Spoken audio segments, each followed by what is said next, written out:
We arrived at the subway trailhead parking lot well before sunlight. We were the second car there, but the first to hit the trail. Tommy, Mark, and myself were soon joined by Ben Horn. We talked with Ben for a bit, and then he took off, like a man on a mission. Not possessing Ben's knowledge of the trail or his headlamp, the three of us proceeded much more slowly. It is unsettling to say the least, to rock hop over water that you cannot see, only hear, and I was glad when the first bits of daylight made their way into the canyon.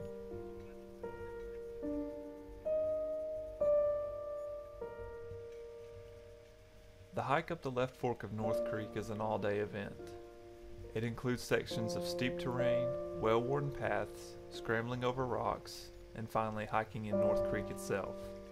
It's a difficult hike that should not be taken lightly. The day we were there, we heard of 2 other hikers having falls, one resulting in a bump to the head, and the other in a broken arm. It's certainly beautiful, but you can't let the beauty lull you into a false sense of security. This is a hike that should be taken very seriously. As the morning got brighter, our pace quickened. We soon arrived at the first set of slick rock cascades. I don't know if these cascades have a name or not. I just refer to them as not Archangel Falls. Tommy and Mark decided to stop here to take their first image of the day. It's certainly a beautiful scene, but I was after Archangel Falls itself. I continued onward and arrived at Archangel Falls just as Ben was taking his last shots of the morning. I set up my camera and began working out a composition. I wanted to photograph the falls in a horizontal landscape orientation. However, I never could work out the problem of sky being in the upper left-hand corner of the image.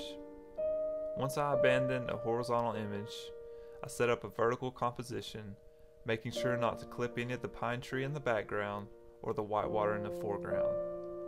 I took 2 sheets of Kodak Hector and 2 of Fuji Velvia 50. Even though this is a high contrast scene, I feel that Velvia did a good job retaining all the details, and this is the image I scanned here. Although it's not the original composition I was after, I'm really happy with the way this turned out. As I was packing up my camera, several other photographers arrived. One, on assignment from Red Cameras, was shooting a red dragon, and then another large format photographer named Justin arrived with his 4x5. In total, there was an 8x10, a red dragon, 2 4x5s, and several other DSLRs at the base of Archangel Falls that morning. I'm fairly certain that combination of cameras will never be seen again. I loaded up my pack and continued onward.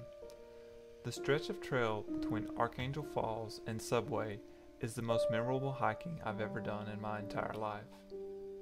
The waters of North Creek have spread out and now flow in gentle sheets across the brilliant red sandstone.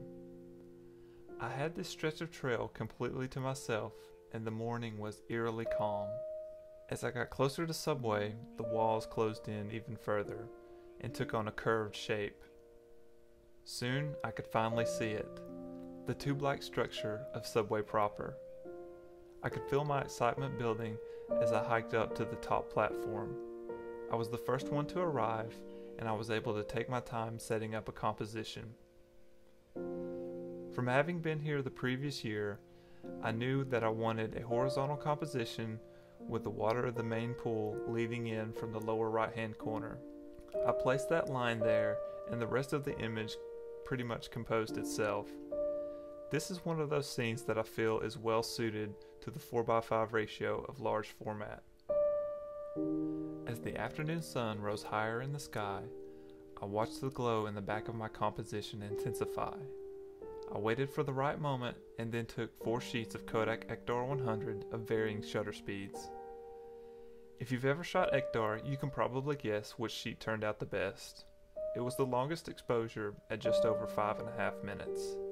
For my second shot of Subway, I took an image of the back of Subway. If you're hiking from the bottom up, this is as far as you can go.